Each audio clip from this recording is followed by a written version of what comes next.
apa yang dilakukan oleh Yai Imad, terlepas bahwa sekarang ini masih terus, berjalan, terus mengalami polemik dan lain sebagainya, bagi saya ini sesuatu tanda bahwa kualitas keilmuan dari tokoh-tokoh seperti Yai Imad ini luar biasa dan harus diakui.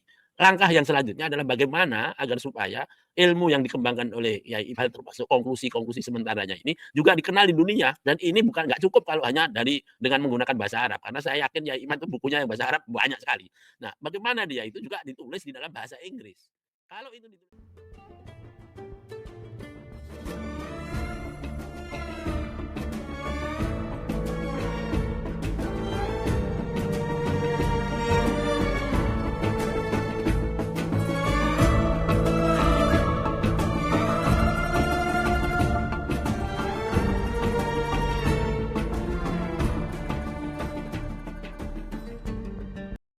targetnya ya, saya ingin mengomentari juga apa yang dikatakan oleh Yai Imad dan Yai Mukhlas ya.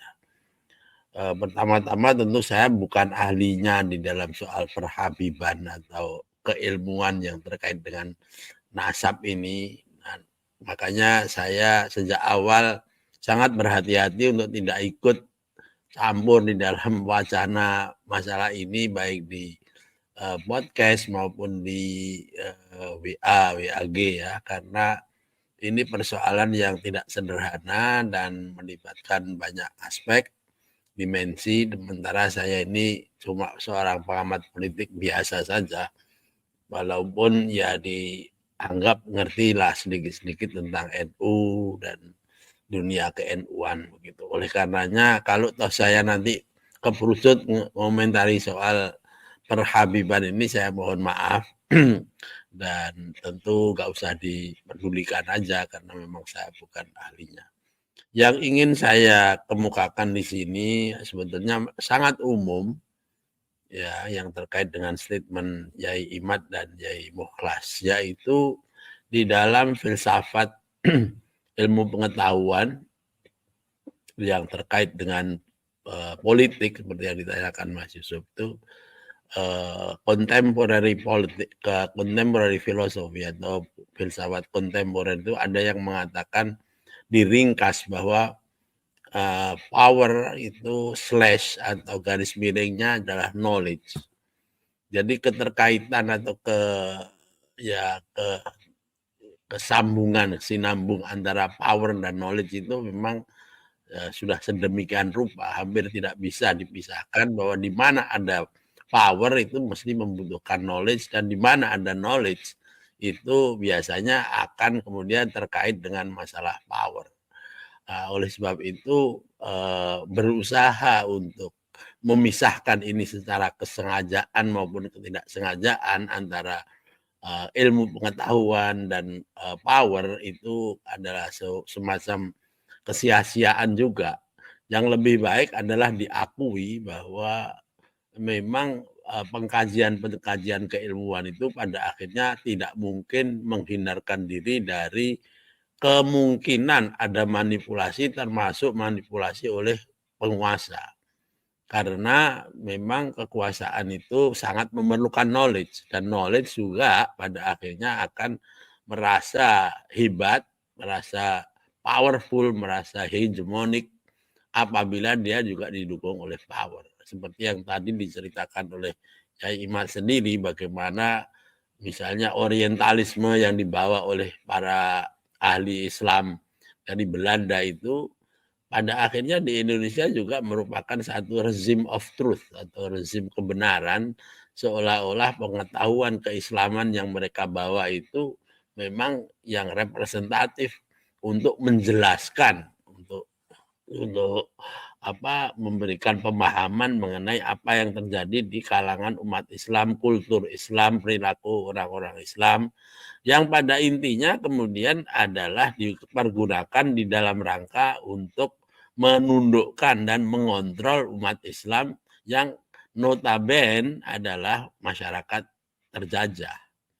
Nah, dari situ maka kemudian muncullah upaya-upaya untuk membongkar hubungan atau relasi yang tidak bagus antara power knowledge dengan kolonialisme tadi itu dengan apa yang disebut sebagai ya kajian tentang orientalisme antara lain yang dilakukan oleh almarhum Edward Said dan seterusnya sampai hari ini dalam kalangan postmodernisme itu ya.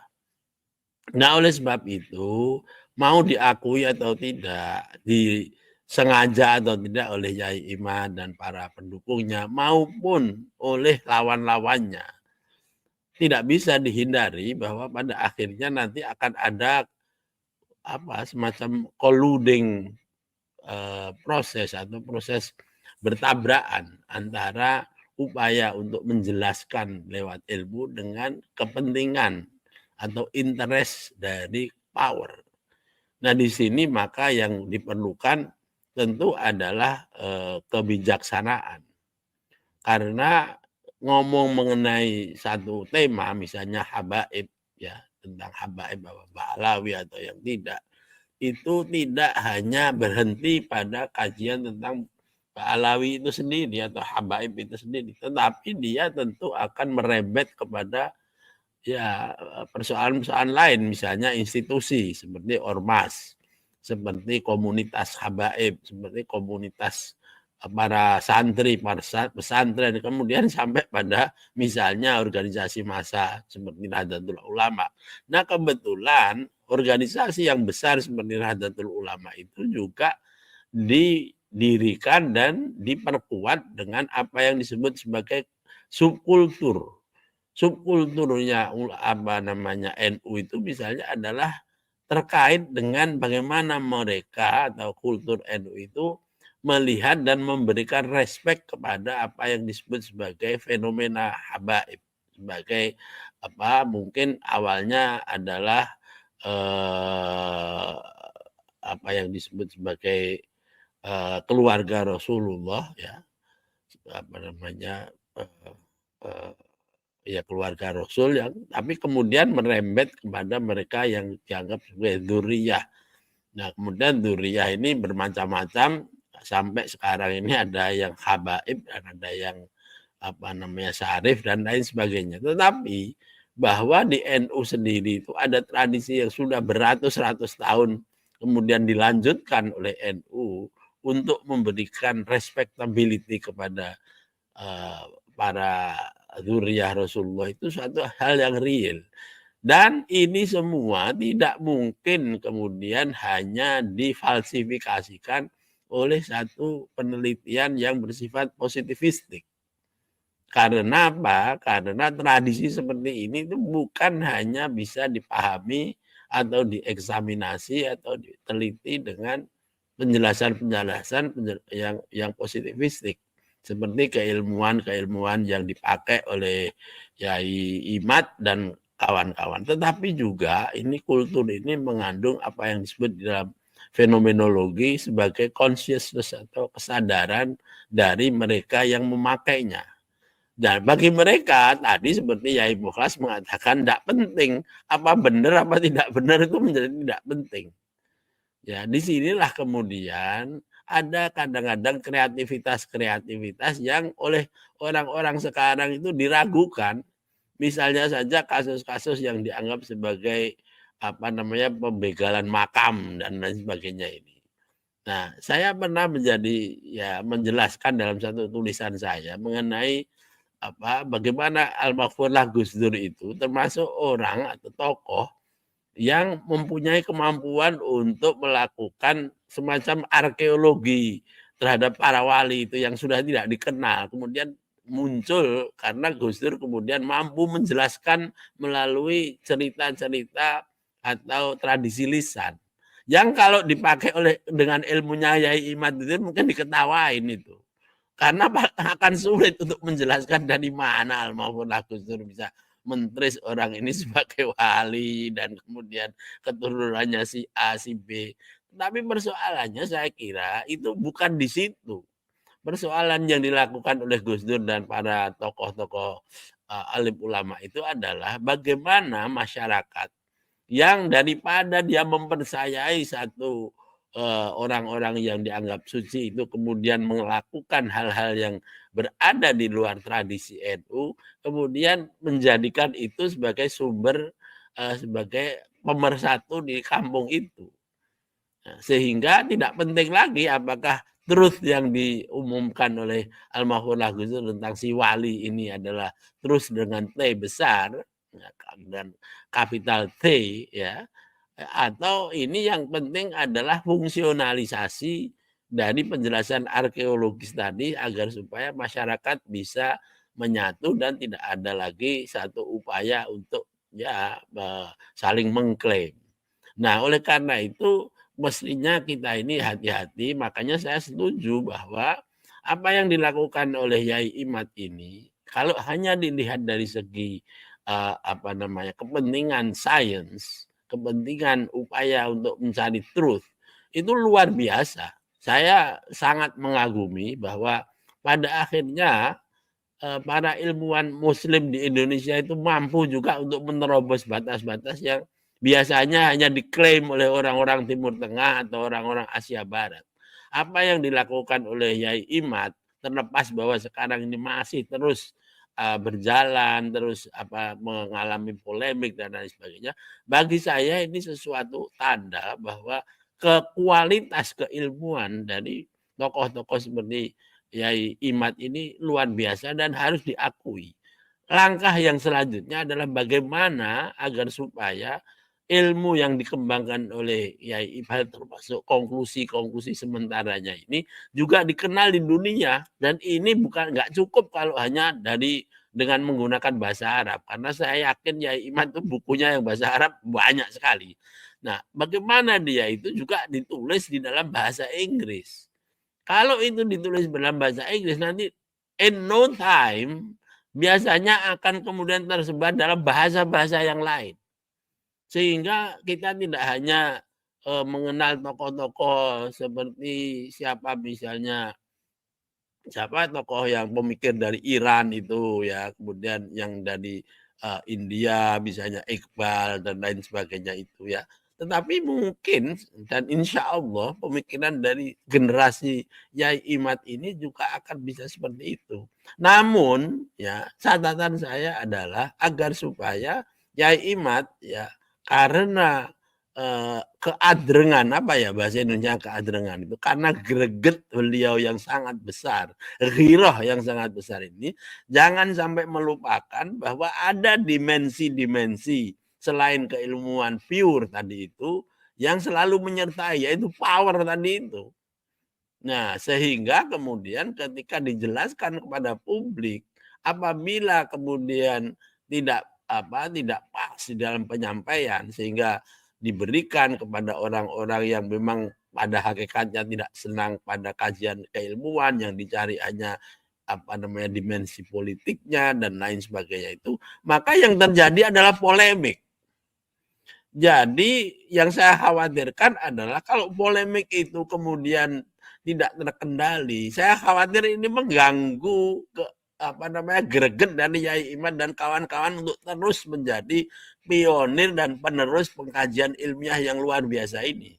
Karena kemudian beliau mungkin disibukkan oleh untuk ngeladeni orang ribut ini, atau mungkin ya entah dengan bagaimana caranya kemudian capek juga Yai Imad dan kawan-kawan ini karena merasa terganggu juga. Ya masih mending kalau kemudian Yai Imad bisa pindah ke Irak atau ke Iran atau ke Turki supaya kemudian bisa melakukan kajian yang lebih lebih konsentrasi dan lain sebagainya. Kalau enggak, kalau harus di Banten, dikresek melulu kan.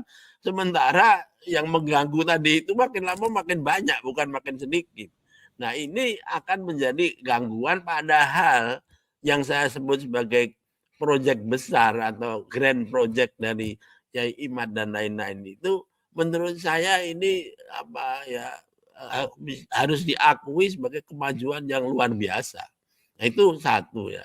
Yang kedua juga bahwa kalau kita melihat implikasi politik, tentu tidak bisa kita melihat apa yang terjadi di sekarang dan menjelang pemilu atau setelah pemilu. Ini akan memerlukan proses panjang. Tadi dengan sangat brilian ya, Yai Imad menjelaskan bagaimana semacam genealogi dari peran para habaib ya, terlepas bahwa beliau setuju atau tidak dengan peran mereka mendukung pemerintah Belanda dan lain sebagainya itu. Tapi Yai Imad disengaja atau tidak menjelaskan bahwa itu ada proses yang sangat panjang, berabad-abad, yang kemudian menyusun suatu korpus tentang bagaimana para habaib ya dari Alawi tadi itu kemudian menjadi satu kekuatan tersendiri yang kemudian mempunyai pengaruh kepada masyarakat Islam atau bahkan bangsa Indonesia. Nah, kalau kemudian kajian-kajian yang dilakukan oleh Yai Imad dan kawan-kawan ini ya kemudian akan membalikkan diskursus tentang apa yang dilakukan oleh di dalam sejarah Ba'alawi yang panjang tadi itu menjadi sesuatu yang berbeda, maka saya yakin ini juga takes time, akan memerlukan waktu yang panjang. Jadi kalau fenomena misalnya dicomot ya, Yai Habib Lutfi menjadi pendukung Prabowo, kemudian siapa mendukung siapa, ini sebagai implikasi dari kajian Yai Imad, saya kira kok terlalu cepat ya menjudge seperti ini. Ya karena juga belum tentu apa yang dilakukan Yai Imad ini nanti akan sudah berakhir, bisa jadi akan masih terus, sementara aktivitas politik tokoh-tokoh seperti habaib yang dipakai di dalam untuk kepentingan politik ini tetap akan terjadi. Karena apa? Ya karena posisi beliau-beliau ini di dalam konteks bangsa Indonesia dan umat Islam dan kemudian kaum Nahdliyin yang selalu saya bilang sebagai para voter yang sangat hebat ini di Indonesia akhir-akhir ini memang sangat strategis. Nah, ya tentu kemudian karena kita itu juga berhadapan dengan perubahan di dalam masyarakat pemilih, maka harus hati-hati juga orang-orang seperti mohon maaf ya Habib Lutfi dan para pendukungnya itu harus hati-hati. Jangan sampai pemikiran-pemikiran mereka itu akan menganggap bahwa generasi muda, generasi Z ini juga akan masih tetap sama dengan yang sebelumnya seperti generasinya Mas Yusuf, generasi kolonial seperti saya ini yang kepatuhan terhadap pengaruh habaib itu demikian besar. Kalau menurut saya percuma saja kita mengunggulkan para habaib ini sekarang untuk menjaring generasi Z. Kenapa? Karena aspirasi generasi Z itu totally berbeda dengan apa yang dirasakan atau dibawa oleh para habaib yang sepuh-sepuh tadi itu. Ya sama juga dengan para kiai-kiai ulama-ulama sepuh. Orang-orang para politisi kan masih menganggap bahwa kalau kita bisa memegang kiainya ini yang sepuh ini pasti nanti akan bisa menarik semua generasi Z. Saya kira enggak ya. Saya mungkin belum punya penelitian yang khusus mengenai pengaruh para kiai tua terhadap generasi Z. Tapi pengalaman saya lebih dari 5 tahun mengajar anak-anak mahasiswa tingkat 1 ya, generasi Z itu menunjukkan bahwa mereka itu totally different people. Mereka tidak lagi percaya kepada ideologi-ideologi. Bahkan mereka tidak percaya kepada substansi-substansi. Yang mereka lebih yakin itu adalah bagaimana orang-orang tua ini bisa dijadikan sebagai contoh dan kemudian orang-orang tua itu memberikan pesan-pesan yang menurut mereka itu populer, menarik. Jadi itu yang lebih bagus. Jadi barangkali yang daripada kita fokus kepada para habaib itu untuk mencari suara, ya lebih baik mencari orang-orang yang populer seperti Gus Muafik atau siapa lagi namanya kiai siapa itu yang muda sekali itu yang suka keluyuran ke hotel-hotel itu. Ya itu mungkin malah Gus ini siapa itu? Gus Miftah ya, Gus Miftah. Itu malah lebih cocok di dalam rangka menjaring new voters dari generasi Z.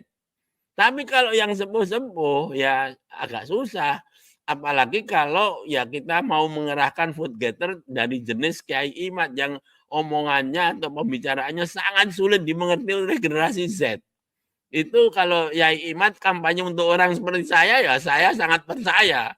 Tapi kalau yang generasi Z itu mungkin langsung jatuh pingsan aja mendengarkan kampanyenya beliau, begitu kan. Nah, oleh karenanya itu jangan terlalu mengidolakan hal-hal yang sebetulnya ini sudah lewat. Karena apa? Karena generasi-generasi muda ini mempunyai aspirasi yang berbeda dengan generasi yang sebelumnya. Oleh karena itu kalau memang kita masih percaya pentingnya kultur menghargai para habaib dan lain sebagainya itu, maka perlu dicarikan satu modus yang berbeda. Bukan dipakai sebagai alat komunikasi seolah-olah mereka itu sama dengan para buzzer dan lain sebagainya itu.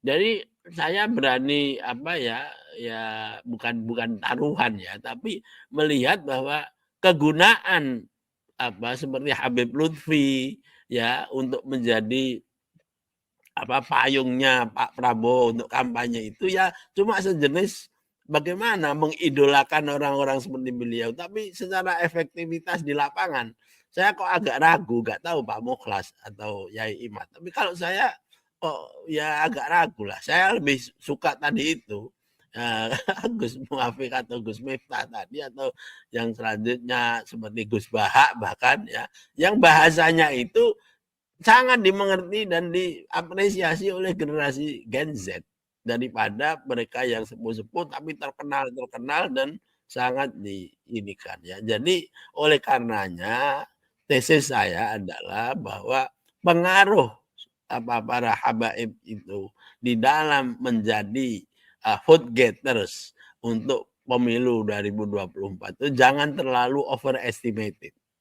Tetapi di lain pihak pengaruh atau fenomena dari kultur menghargai habaib itu saya kira tidak akan begitu saja menghilang.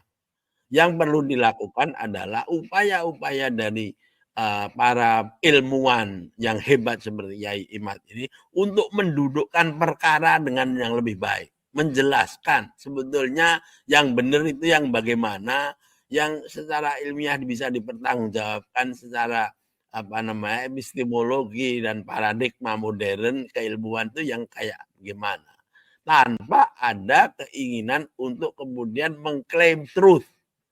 Ya, sebab truth di dalam soal ini itu tidak hanya ditentukan oleh kevaliditasan dari keilmuan kita, tetapi oleh berbagai macam dimensi, termasuk dimensi sosiologis, kultur, dan juga ideologi dan politik. Demikian, Mas. Terima kasih.